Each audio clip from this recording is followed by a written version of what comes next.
विश्व हिंदू परिषद के नेता साध्वी प्राची ने एक बार फिर से विवादास्पद बयान दिया है। बरेली में हनुमान जयंती की शोभा यात्रा में शामिल होने आई साध्वी प्राची ने मीडिया से बात करते हुए मुस्लिम लड़कियों को लेकर बयान दिया है और साफ साफ कहा है कि उन्हें हिंदू लड़कों से शादी करनी चाहिए। उनकी जिंदगी को स्वर्गमय बना रहे हैं। ऑफर यही है कि हिंदू लड़कों से शादी कर ले, जिंदगी स्वर्ग बन जाएगी। साध्वी प्राची यही नहीं रुकी और कहा कि हिंदुस्तान में रहने वालों का डीएनए टेस्ट करा लिया जाए तो सबके पूर्वज भगवान राम, कृष्ण और बाबा भोलेनाथ ही मिलेंगे। साथ ही बिहार और बंगाल में हुई हिंसा के लिए दोनों राज्यों के मुख्यमंत्रियों को इसका जिम्मेदार बता दिया। दोनों प्रदेशों में राष्ट्रपति शासन लग जाना चाहिए। साध्वी प्राची ने राहुल गांधी पर निशाना साधा और कांग्रेस नेता को आड़े हाथों लेते हुए राहुल गांधी को मंदबुद्धि बच्चा करार दिया। अब तो उन्हें थोड़ी सी बुद्धि का इस्तेमाल कर लेना चाहिए, मंदबुद्धि बच्चा तो है। साध्वी प्राची के बयान पर मौलाना शहाबुद्दीन रिजवी ने प्रतिक्रिया दी और कानूनी कार्रवाई की बात की है। मुसलमानों को लालच देना, मुस्लिम औरतों को लालच देना, लड़कियों को लालच देना, इनके बयान से जाहिर हो गया कि यही जो है सूत्रधार हैं। ये पहली बार नहीं है जब विश्व हिंदू परिषद की नेता साध्वी प्राची ने कोई विवादित बयान दिया है। विवादों से उनका पुराना नाता है। उमेश पाल हत्याकांड की जांच जैसे जैसे आगे बढ़ रही है वैसे वैसे बड़े बड़े खुलासे सामने आ रहे हैं। इस हत्याकांड में अब उस राजदार का नाम सामने आया है जिसे अतीक के हर गुनाह की जानकारी थी। जिस महिला की तस्वीर को आप देख रहे हैं वो कोई मामूली महिला नहीं है बल्कि माफिया अतीक अहमद की सबसे बड़ी राजदार है। इस महिला का नाम है आयशा नूरी, जो माफिया अतीक अहमद की बहन और गिरफ्तार डॉक्टर अखलाक की पत्नी है। आपको जानकर हैरानी होगी कि आयशा नूरी को उमेश पाल हत्याकांड की तारीख और शूटर्स के बारे में कई महीने पहले पता था। ये बात यूपी एसटीएफ की जांच में खुलासा हुआ है। उमेश पाल हत्याकांड के बारे में आयशा को कई महीने पहले की जानकारी थी और ये बात एसटीएफ की जांच और डॉक्टर अखलाक से पूछताछ में सामने आई है।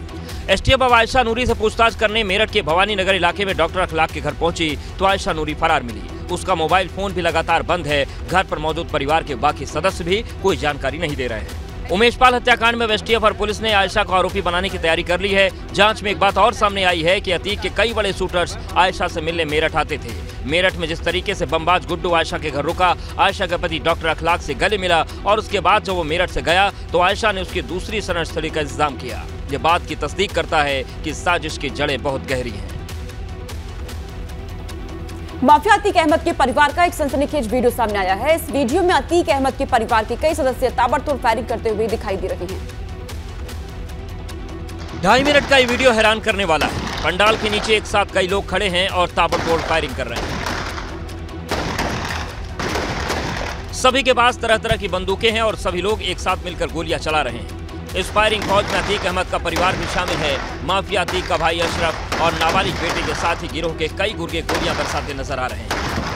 तकरीबन 2.5 मिनट के इस वीडियो में 150 राउंड से ज्यादा फायरिंग हुई। ये वीडियो 7 साल पुराना उस वक्त का बताया जा रहा है जब साल 2016 में माफिया अतीक अहमद के साले की शादी थी।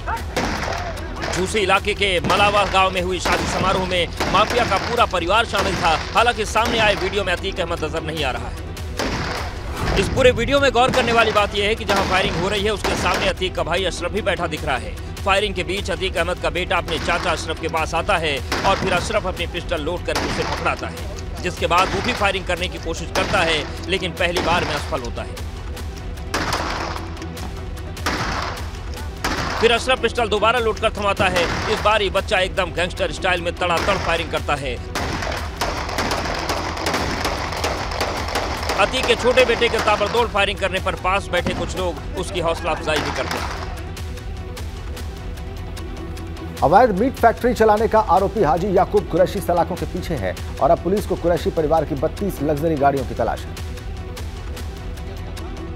जेल जाने से पहले हाजी याकूब कुरैशी ही नहीं बल्कि उसका पूरा परिवार एक दो नहीं बल्कि 32 आलीशान और लग्जरी गाड़ियों का इस्तेमाल करता था। लेकिन अवैध कमाई से बनाई गई कोठी और जमीनों की कुर्की के बाद अब याकूब कुरैशी की गाड़ियों को भी जब्त किया जाना है। लेकिन कुरैशी की 32 गाड़ियां अचानक गायब हो गई हैं। याकूब एंड फैमिली की 32 लग्जरी गाड़ियां व अन्य वाहन कहां हैं? इस सवाल का जवाब किसी के पास नहीं है। यानी तमाम कोशिशों के बावजूद पुलिस के हाथ खाली हैं। याकूब की गाड़ियों के बेड़े में range rover, Mercedes, Jaguar, land cruiser, endeavour, Audi, Scorpio, Innova, Creta, Bolero, Pajero समेत कई गाड़ियां शामिल हैं, जिनकी पुलिस को तलाश है। लेकिन याकूब कुरैशी जेल में बंद है और उनकी पत्नी शमजीदा बेगम, बेटे इमरान याकूब और फिरोज याकूब जमानत पर है। इसलिए पुलिस ने इन तीनों को नोटिस भेजा है और गाड़ियों की जानकारी मांगी है। या जानकारी नहीं दी गई तो फिर इन गाड़ियों की रकम की वसूली की जाएगी जो करोड़ों में है। वर्तमान में जो कुर्की कार्रवाई जो प्रचलित है उसको पूरा किया जा रहा है और इनमें जो गाड़ियां पुलिस की अभी कब्जे में नहीं है वो उनको नोटिस देकर उनको अभी उसके ऊपर कार्रवाई की जाएगी। मेरठ पुलिस को याकूब एंड फैमिली की 31 करोड़ 70 लाख रुपए की संपत्ति जब्त करनी है। इसी के तहत पुलिस ने अब तक कुरैशी की खेती की जमीन के अलावा मकान और कोठियां जब्त कर ली हैं और अब पुलिस को तलाश है कुरैशी की गाड़ियों के बेड़े की। समाजवादी पार्टी के अध्यक्ष अखिलेश यादव ने एक साथ कई मुद्दों को लेकर प्रदेश की योगी सरकार पर हमला बोला है।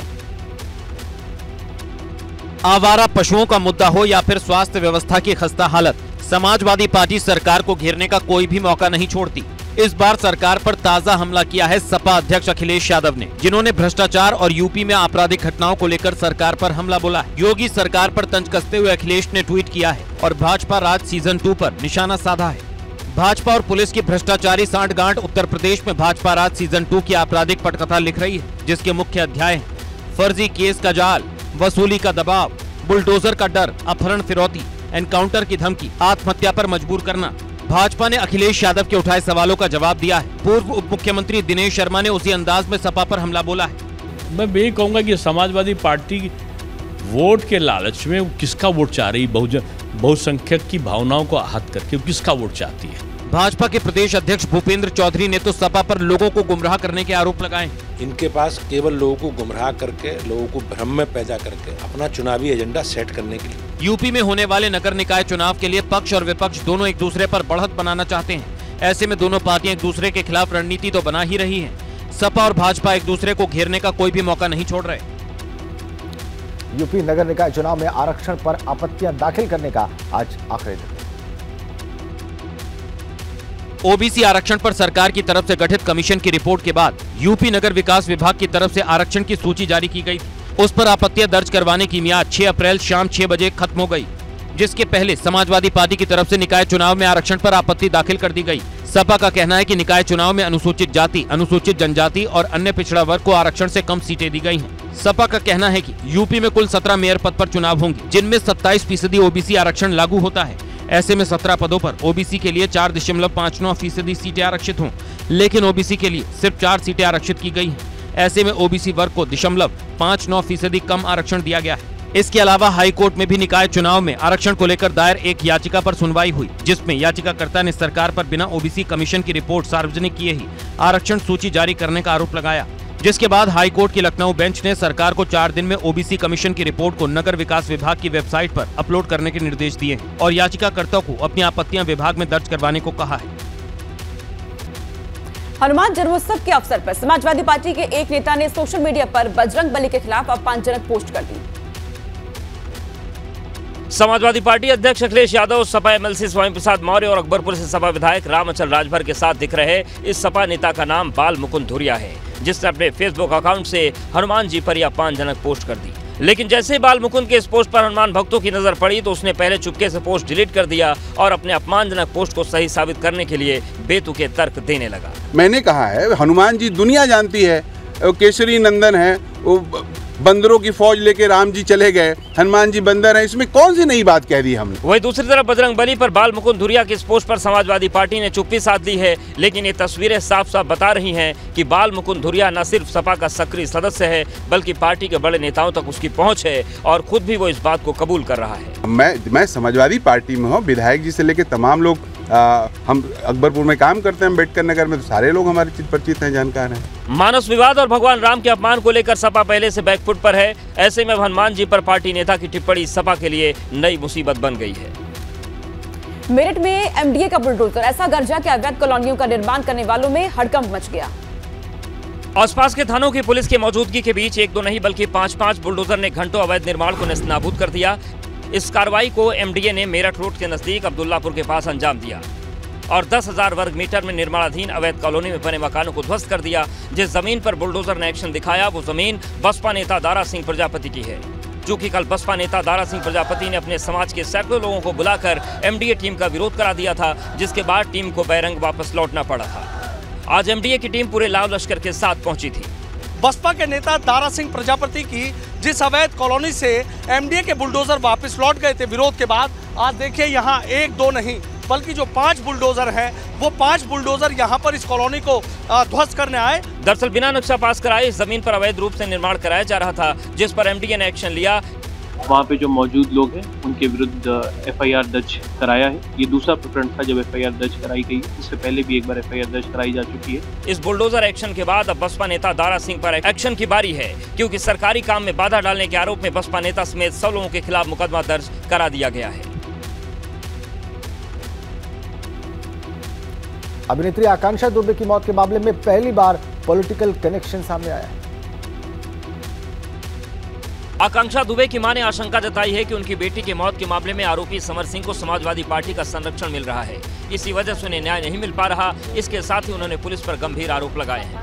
मेरी बेटी के केस में मुझे संदेह है कि जो दोषी है उनको सपा की नेताओं का संरक्षक मिला हुआ है, जिसकी वजह से मेरी बेटी की रिपोर्ट को सही तरह से नहीं लिखा गया और धाराएं भी कम लगाई गई है।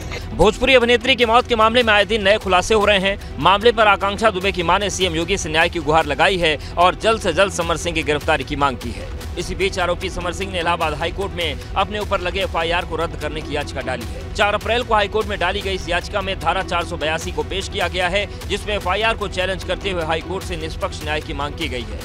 27 मार्च से फरार समर सिंह को यूपी पुलिस गिरफ्तारी के लिए लगातार ढूंढ रही है। इस बीच बुधवार को समर सिंह और उसके भाई के खिलाफ लुकआउट नोटिस भी जारी किया गया, ताकि वो भारत छोड़कर विदेश न भाग सकें। इसके पहले आकांक्षा दुबे की पोस्टमार्टम रिपोर्ट को लेकर भी मां मधु दुबे की वकील शशांक शेखर त्रिपाठी ने पुलिस के एक्शन पर सवाल उठाए थे। एक तरफ देश में चंद्रयान 3 की तैयारी चल रही है, तो दूसरी तरफ बस्ती के स्कूल और उस तरफ जाने वाला रास्ता देश के विकास पर हंसी उड़ा रहा है।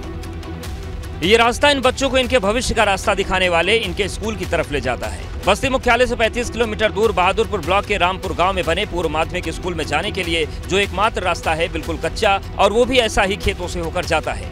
अभी तो हालत ऐसी है और मौसम खराब हो जाए, बारिश आ जाए तो स्थिति का अंदाजा लगाया जा सकता है। यहाँ पर बच्चे शिक्षा ग्रहण करने तो आते हैं, लेकिन उन्हें यहाँ तक पहुँचने में काफी मशक्कत करनी पड़ती है। सालों पहले गांव के बच्चों के लिए सरकारी स्कूल तो बनवा दिया गया, लेकिन इस स्कूल को जाने वाले रास्ते को बनाना भी भूल गए। दिन बीतते गए, मगर किसी जिम्मेदार ने इस स्कूल की दुर्दशा पर कोई ध्यान नहीं दिया। कोई रास्ता नहीं स्कूल में जाने की? नहीं, बस यही एक ही रास्ता। स्कूल प्रशासन का आरोप है कि कई बार पत्र लिखने के बावजूद हालत जस की तस बनी हुई है। बीएससी साहब के क्या हमारे यहाँ लेटर रखा हुआ है, ये वहाँ खनिज शिक्षा अधिकारी के द्वारा दिया गया, ग्राम पंचायत प्रधान के दिया गया कि आप जो है इसको करवाएं। स्कूल की हालत बहुत अच्छी नहीं है। स्कूल के अंदर भले ही महात्मा गांधी और मिसाइल मैन अब्दुल कलाम की तस्वीर लगी हो, लेकिन स्कूल की बिल्डिंग की हालत इन दोनों महापुरुषों के इरादों से बिल्कुल मेल खाती नहीं दिखती। एबीपी गंगा के सवाल उठाने पर जिलाधिकारी ने मामले का संज्ञान जरूर लिया, लेकिन अगर ऐसे ही चलता रहा तो अंजाम कैसा होगा, ये सोचकर भी तरस आता है उस सिस्टम पर जिन लोगों को इन रास्तों को दुरुस्त करने की जिम्मेवारी है।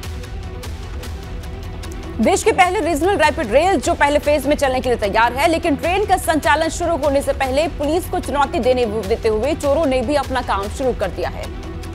पहले रेलवे ट्रैक की प्लेट्स और अब रेलवे ट्रैक से लाखों रुपए के तार की चोरी। देश की पहली रीजनल रैपिड रेल के कॉरिडोर से गाजियाबाद में चोरों ने कई 100 मीटर तार चुरा लिए। चोरी का केस दर्ज होने के बाद पुलिस ने चोरों को पकड़ने के लिए एक जांच टीम का गठन कर दिया है।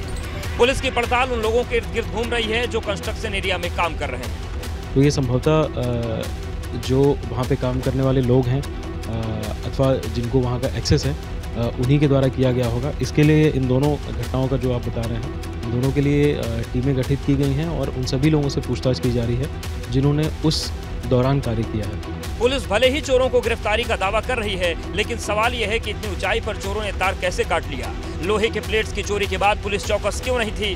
दरअसल दिल्ली से मेरठ तक रैपिड रेल कॉरिडोर 82 किलोमीटर लंबा है। पहला फेज गाजियाबाद में साहिबाबाद से दोहाई डिपो तक है। इसकी दूरी 17 किलोमीटर है। पहले फेज में 5 रैपिड रेल स्टेशन हैं, जिसका ज्यादातर काम पूरा हो चुका है। 4 दिन पहले ही उत्तर प्रदेश के मुख्य सचिव दुर्गा शंकर मिश्र ने निरीक्षण करने के दौरान ट्रेन में सफर भी किया था।